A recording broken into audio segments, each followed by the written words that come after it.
President Donald Trump just made a game-changing move against former Attorney General Merrick Garland. In a shocking announcement, Trump exposed a corruption scandal deep within the Justice Department, leaving even liberal media stunned. It was just past 10 a.m. in Washington, D.C. The White House press room buzzed with tension. Trump entered, silent, holding a thin brown folder. No script, no teleprompter, just one statement. "What I have in this folder will change everything you've been told." Inside were declassified documents, emails, memos, and notes implicating Garland.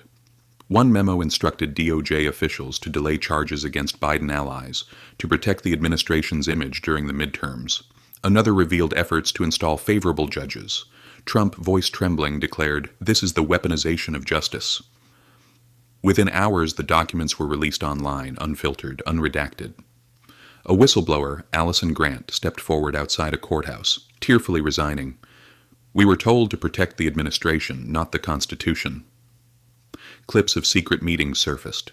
Emails showed media collusion to suppress stories. Audio revealed pre-trial manipulation. Trump tweeted 4 words, "Justice is not theater." The next day, Trump revealed more. A secret DOJ war room hidden off the books, used to steer courtroom outcomes. He displayed a photo of Garland with a foreign political operative tied to massive donations. "This is not about party," Trump said. "It's about truth."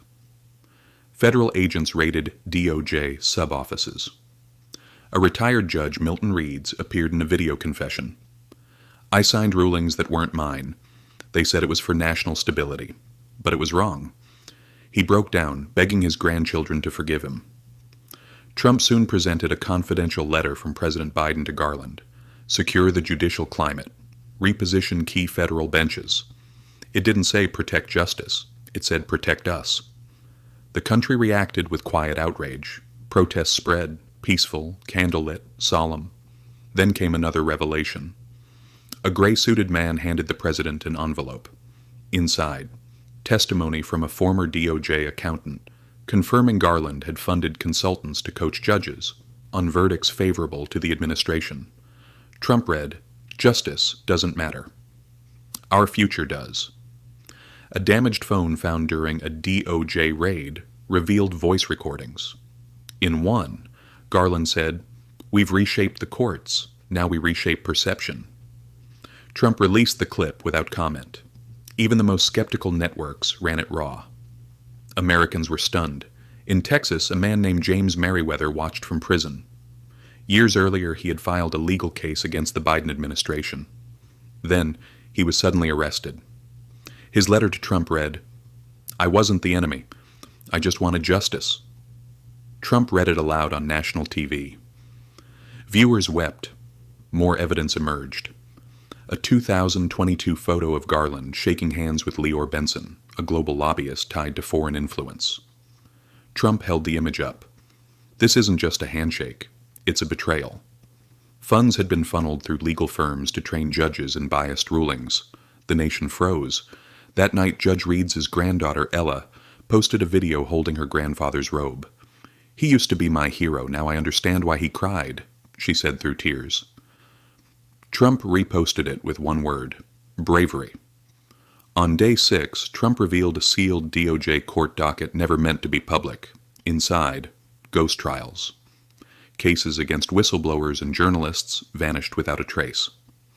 One name stood out, Trent Hollins, a former editor preparing to expose DOJ manipulation, now missing from the industry. "They didn't argue," Trump said. "They erased." Vigils formed across the country. Candles, names, silence. Justice was no longer an abstract word, it was personal. On day 7, the final piece arrived. Sarah Lynwood, a quiet DOJ archivist, sent a box marked Eyes Only. It contained handwritten notes from Garland himself, instructing officials to bury election fraud probes, foreign donation investigations, and whistleblower reports. Trump opened the box during a national address. "Sarah had nothing to gain," he said. "She risked everything because she believes in the Constitution." Her identity was verified, her safety secured. For the first time in years, hope returned, not through politics but through truth. At a courthouse in Atlanta, a 12-year-old boy sat quietly with a photo of his father. When asked why he was there, he replied, "My dad was a lawyer. He filed a case against the DOJ 3 years ago. They took his license, called him crazy. But he told me the truth would come out one day. I think that day is now." The photo showed David Kleen, a civil rights attorney silenced after filing a corruption suit no court would hear. That same case number had resurfaced in Trump's newly revealed secret docket. That evening, Trump called the boy's mother. "I'm sorry for what your family endured," he said. "Your husband was right, and he wasn't alone." The boy's image holding the faded photo went viral, symbolizing the silent suffering of those failed by a broken system. By the 7th evening, the White House released Operation Shadow Bench, a DOJ corruption review naming dozens, including legal advisors, media intermediaries, and retired judges. One diagram traced funds from lobbyists, through nonprofits into court grant programs hiding biased clauses. Trump held the evidence up. "You weren't crazy. They did cheat the system." The ABA announced an emergency ethics panel. Online, #ShadowBench trended worldwide. The nation shifted from disbelief to reckoning. Trump vowed that this ends now, not with revenge, but with restoration. Late that night, a brown folder arrived at the White House, hand-delivered by Secret Service. No digital trail. It had been smuggled by Jonathan Cray, a terminally ill whistleblower once on Garland's DOJ compliance team. The folder, Final Strategy JG, detailed years of weaponized justice, biased verdicts, silent arrests, political suppression. One note read, "We don't need to jail them. We just need to ruin them quietly." Trump read Cray's final words on national television. "I believe in America. Please finish what I could not." The nation wept. Trump replied, "Swark, we will finish it for you, Jonathan." Then came Judge Marcus. Once a respected federal candidate, he had quietly refused Garland's offer to join the inner circle. In a rare live interview, he said, "They sent me to traffic court as punishment, but I never betrayed my oath." When asked why he was coming forward now, he said, "Because Donald Trump gave this country a chance to heal, and I want to die telling the truth." On the 7th day, across all 50 states, church bells rang, not by law, but by choice. Community leaders who once opposed Trump now rang them in mourning for justice lost and in hope of justice restored. At the same hour, Trump stood on the South Lawn with families affected by DOJ abuse. A little girl sobbed as she hugged him. Her father's name had finally been cleared. Trump knelt beside her and held her hand. The world watched and cried with her. At 7:45 a.m. the next morning, an anonymous confession arrived from a former DOJ deputy director. He admitted to altering evidence and rewriting judicial recommendations. "We were told it was for democracy. We were destroying it," he wrote. Trump read it aloud. "This is not about politics. It's about betrayal." In Ohio, a pastor found hidden DOJ emails left by a terrified intern detailing plans to manipulate court calendars and media leaks. She could have destroyed them, but she hid them under a church pew. Trump held the envelope. "To the intern who risked everything, we found your message, and we honor your courage." In Kansas, Peter Vaughn waited years for justice. His son, a defense attorney jailed in 2021, was suddenly freed. Officers arrived with papers. Case dismissed. Immediate release. Peter collapsed in tears.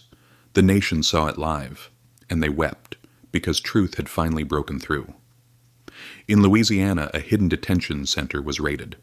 Over 30 Americans were held with no trials, no lawyers. Their only crime, speaking out. Trump, shaken, addressed the nation. "This isn't justice.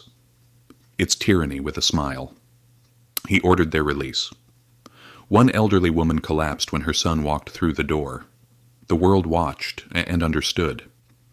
In South Dakota, a veteran laid the U.S. flag on the courtroom floor. "This used to stand for freedom. You made it stand for fear."